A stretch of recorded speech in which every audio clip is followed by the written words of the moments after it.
त्र्यम्बकं यजामहे सुगन्धिं पुष्टिवर्धनम् उर्वारुकमिव बन्धना मृत्योर्मोक्षीयमामृतात्। हर हर महादेव। दर्शक मित्रों, पावन श्रावण मासની શરૂઆત થઈ ગઈ છે। આજે તમારી સાથે વાત કરવી છે કાવડ યાત્રા વિશે। શું છે કાવડ યાત્રા, કઈ રીતે શરૂઆત થઈ આ કાવડ યાત્રાની। પણ એની પહેલા જો તમે અમારી YouTube ચેનલને સબસ્ક્રાઇબ નથી કરી તો અત્યારે જ કરી લો। સાથે બાજુમાં આપેલા બેલ આઇકનને જરૂરથી પ્રેસ કરજો કે જેથી અમારા આવતા દરેક નવા વિડીયો તમારા સુધી સૌથી પહેલા પહોંચી જાય। આમ તો કાવડ યાત્રા સાથે 4 દંતકથાઓ જોડાયેલી છે, પણ એમાંની એક કથા વિશે આજે વાત કરવાની છે। શિવ પુરાણ અનુસાર સમુદ્ર મંથન એ શ્રાવણ માસમાં થયું હતું। આ સમુદ્ર મંથનમાંથી 14 પ્રકારના માણેક અને હળાહળ ઝેર નીકળ્યું હતું। આ ઝેર છે એ સૃષ્ટિનો નાશ ના કરી નાખે એ માટે ભગવાન શંકરે આ ઝેરને ગ્રહણ કર્યું હતું।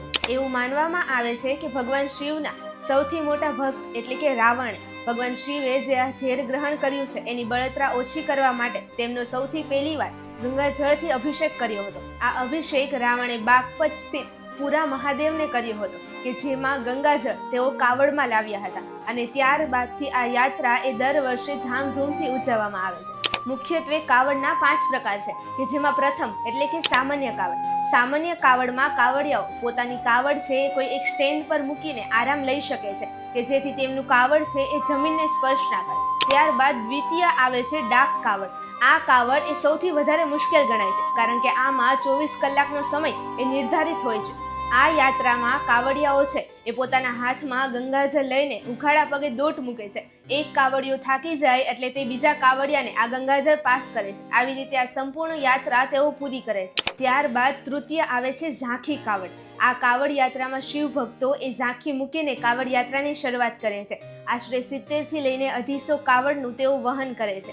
ત્યારબાદ ચતુર્થ આવે છે દંડવત કાવડ યાત્રા। આ કાવડ યાત્રામાં કાવડિયાઓ છે એ પોતાની મનોકામનાઓ પૂરી કરવા માટે દંડવત કાવડ લઈને જાય છે।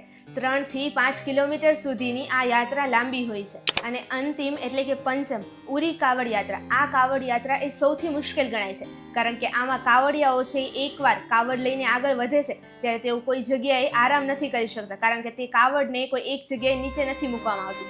જો તેઓ થાકી જાય તો તેઓએ પોતાની કાવડ એ કોઈ બીજા કાવડિયાને સોંપવાની રહે છે। તમને આ માહિતી કેવી લાગી એ મને જણાવજો। અને આ વર્ષે એટલે કે 2024માં 22 જુલાઈથી લઈને 2 ઓગસ્ટ સુધી આ યાત્રા થવાની છે।